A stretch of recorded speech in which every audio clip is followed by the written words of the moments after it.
Okay, Saturday, 30th of November, 2024. So Adrian's daily vlog, sharing smart stuff men should know. Psychology Saturday. Understand yourself and others. Very good. Sunk cost fallacy. Understanding the sunk cost fallacy. It's a nice little fallacy to understand and be aware of. A little pernicious, really, if you're not careful. Sunk cost fallacy talks about the cost, the energy, time, money, you name it, you've spent or sunk into something. The more of that you've spent on something, the less likely you are to give it up because you've dedicated so much time, energy, effort, momentum, you name it. Now that's quite pernicious because then you could be trapped in a project, in an idea, in a concept, an event, you name it, that you instinctively or mathematically or whatever, you realise it's not a good move, but you are reluctant to move on, to abandon it, whatever, because you spent so much time, energy, money, you name it.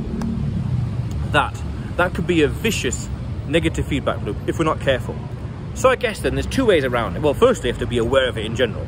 Awareness of these things is damn important, because then you can recognise a problem. You can recognise and address it. Then you could say, well, to what extent, what is the limit? What is that minimum, the maximum you're willing to spend on something before you've passed the point of no return and are willing to drop it and move on to something else? Totally subjective. Depends on life factors, decisions, you name it. Life, time, energy, money, usual buzzwords, usual stuff. But also at the same time, it's worth understanding this, because then you could say, well, before doing something and before we risk being stuck in this negative feedback loop, is this thing really worth it? Is this thing really worthwhile? And I think that comes with clarity in your goals and priorities in life, because then you know what to do. There's an interesting little concept I came across years ago in the book Tools of Titans. I remember which chapter, but I forgot the name of that chapter. It's the actor who plays, I want to say Ben, I can't remember exactly, in The Office, the American Office. Something about hell yeah. If this proposition, this idea, this concept, if it's not a hell yeah, then it's automatically a no. That's a bit extreme, but still a good principle. If something's not a hell yeah, I'm going to do it. No way, I'm not going to do it. I must do it, have to do it. You're enthusiastic as hell, then really you shouldn't do it. Hey, do you want to go over there? Do you want to go over there? Yes. Do you want to go over there? Hell yeah, let's go. I'll be there in 10 minutes. Because then that shows that you're less likely to have sunk cost fallacy. You're less likely to fall for the sunk cost fallacy because it's something you initially really want. Therefore, you're not going to suffer it because you really want this thing. Therefore, you're not going to have regret for the amount of time, energy, whatever you spent on something and want out. Powerful. And I also say clarity, because then you know what you want and don't want in life. That's your barometer. I don't want this, I don't want that, I want that over there. Perfect. Good. And then if you figure out that, and then the other strategy, as I mentioned, if you figure out what's the minimum or the maximum you're willing to spend on something and are willing to walk away from that, that's good. Because then you've quantified it and you've articulated your limit. Now, this is totally subjective on many different factors. Time, energy, you name it. Time of the day, life, you name it. But that's important. I did, in yesterday's video, I mentioned what gets measured gets managed. And that's a famous quote. I really can't remember who said it at all. But if you can, as you quantify things, you can then measure it. You can then manage it.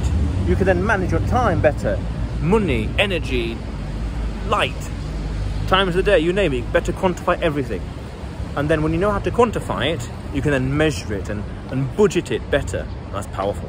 That's really powerful. Knowing how much you're willing to spend on something, what's the maximum, the minimum, you name it, and that is your point of no return. That's your cut-off point. That's powerful.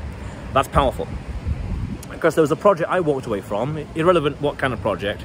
Let's say, kind of. Let's keep it really simple. Walked away from, and no regrets. No regrets. Now you could also say I had the luxury of foresight, of able to leave it running automatic, so that because of the foresight, thinking ahead, planning ahead, able to reduce the impact of a sunk cost fallacy if, as a hypothetical if, I truly walk away from it.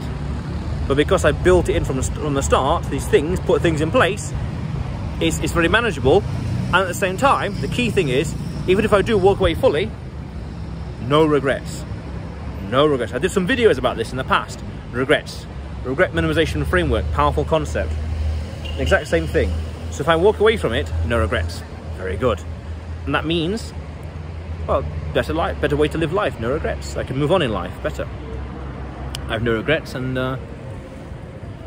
be more successful in life. Perfect. And that's powerful. Very, very powerful. So yes, be aware of the sunk cost fallacy. What is the maximum amount of time, energy, money, effort you're willing to spend and dedicate to something before you're willing to walk away and mean it? Walk away and mean it, and walk away and not regret it. That's powerful as well. Powerful. So yes, want to be aware of sunk cost fallacy? Very important. But otherwise, Adrian's daily vlog, sharing smart stuff men should know. Subscribe for more. You will see me tomorrow.